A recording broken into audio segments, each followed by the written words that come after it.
Hello friends, welcome back to my YouTube channel. For more updates, you may subscribe my channel. तो आज हम बात करेंगे BSF के जवान लिंग राजा बनाकर जिनकी रिटायरमेंट की जो लेटर है सार्वजनिक हुई थी।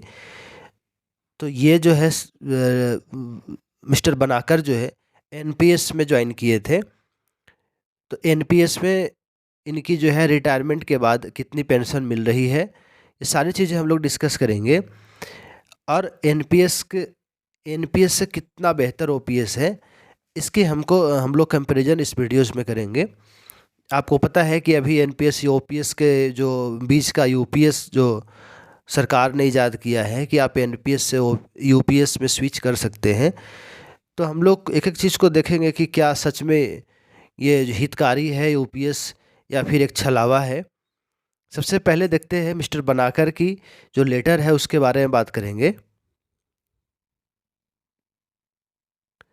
इनकी ज्वाइनिंग जो है 25 सितंबर 2004 को हुई थी और वीआर लेने के बाद ये 31 जनवरी 2025 को वीआर लेते हैं। तब उनकी जो है सर्विस लेंथ होती है 20 साल 4 महीने 6 दिन। तो रिटायरमेंट के समय उनकी बेसिक सैलरी अभी बन रही है 41,600 रुपया और इस समय उनकी प्रेजेंट जो उम्र है वो 42 साल 4 महीने 28 दिन।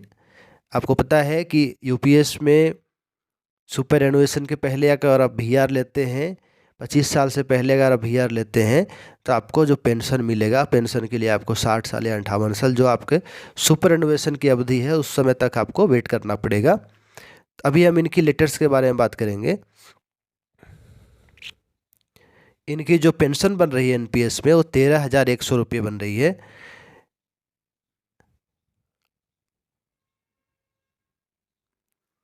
इनको क्या क्या मिला है हम लोग देख लेंगे। रिटायरमेंट ग्रेच्युटी जो है 6,52,000 के आसपास है। लीव इनकैशमेंट है 5,09,184 रुपये और हाफ जो लीव होता है, पेड लीव होता है, उसके लिए 63,648 रुपये मिला है। तो यानी टोटल राशि जो है इनकैशमेंट के बाद 5,72,832 रुपये। आपको पता है कि लीव इनकैशमेंट जो है ज़रूरी नहीं है कि सबको मिल जाए। बहुत सारे लोग स्टाफ से जो है अपना लीव टाइम पे ले लेते हैं, उनकी ऐसे मजबूरी होती है। तो लीव इनकैशमेंट को नहीं मान के चल सकते, किसी के लिए हो भी सकती है, किसी के लिए नहीं भी हो सकती है। बाकी और सारे डिपार्टमेंट की अलाउंस है, इनको सबको मान करके चलेंगे कि जितने भी डिपार्टमेंट्स है डिपार्टमेंट वाइज वेरी करता है। ये जो है पैरामिलिट्री में है तो इनकी अलाउंस अलग होगी, जो सिविल में है उनकी अलाउंस अलग होगी। जो तो कुल जो है इनकी एक मुश्त राशि बना है 17,71,000 रुपये और इनकी पेंशन है 13,100 रुपये। तो ये चीज़ें बताने का मतलब है कि अगर आप एनपीएस में हैं तो एनपीएस ओपीएस से कितना घातक है। अगर आप 13,100 रुपये आपको पर मंथ अगर पेंशन के रूप में मिल रहा है, आपकी जो है लिविंग ऑफ स्टैंडर्ड क्या होगी, आपके पास क्रय शक्ति इतना घट जाएगा कि आप जो है फिर कर्ज में चले जाएंगे, कर्जदार हो जाएंगे। आप कर्ज लेना, आप जो है एक लाइफस्टाइल जो मेंटेन किए हैं वो लाइफस्टाइल मेंटेन करने में 13,100 रुपये आपको पर्याप्त नहीं होने वाला है। अगर यही ओपीएस होता तो 41,000 रुपया बेसिक था, तो 41,000 बेसिक का आपको 20,500 रुपया उसके बाद उस पर डियरनेस रिलीफ मिलता। तो ये चीज़ें आपको यहाँ से कंपैरिजन से साफ साफ पता चलता है। और यूपीएस भी अगर लाया गया है एनपीएस के जगह पे कि अगर आप एनपीएस से संतुष्ट नहीं है तो एनपीएस से यूपीएस में आप स्विच कर सकते हैं। तो यूपीएस में भी कुछ ऐसी ही बातें कही गई है कि अगर आप जो है पहले वीआर लेते हैं, वीआर की अवधि उसमें भी 25 साल है, तो 25 साल के पहले अगर आप वीआर लेते हैं तो आपके लिए एप्लीकेबल यूपीएस नहीं होगा।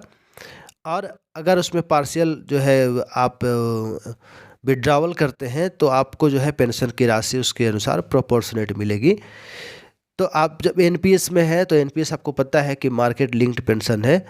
अगर आप जो है मार्केट में 40% पैसा लगा हुआ है, उसमें अगर आपको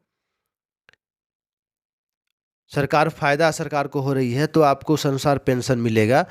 तो ये परमानेंट जो है पेंशन ओपीएस के जैसा इस पे प्रावधान नहीं। एनपीएस और यूपीएस वर्सेज ओपीएस, ये जो है 2004 के बाद से ये लड़ाई जारी है। जितने भी सरकारी कर्मी हैं जिनको एनपीएस के तहत में रखा गया है 2004 के बाद से, उनकी लड़ाई सरकार के प्रति कंटिन्यूसली चलती आ रही है कि हमें ओल्ड पेंशन स्कीम के तहत, जैसे आप जनप्रतिनिधियों को रखते हैं, जनप्रतिनिधि 5 साल के लिए देश की सेवा करते हैं, आप उनको ओल्ड पेंशन स्कीम में रखते हैं।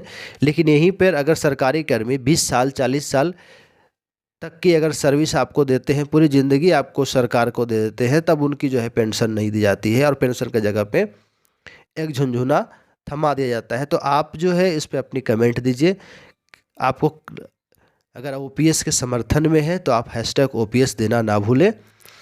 और अभी जो यूपीएस का ड्राफ्ट तैयार किया गया है उस पर आप अपना फीडबैक ज़रूर भेजें सरकार को।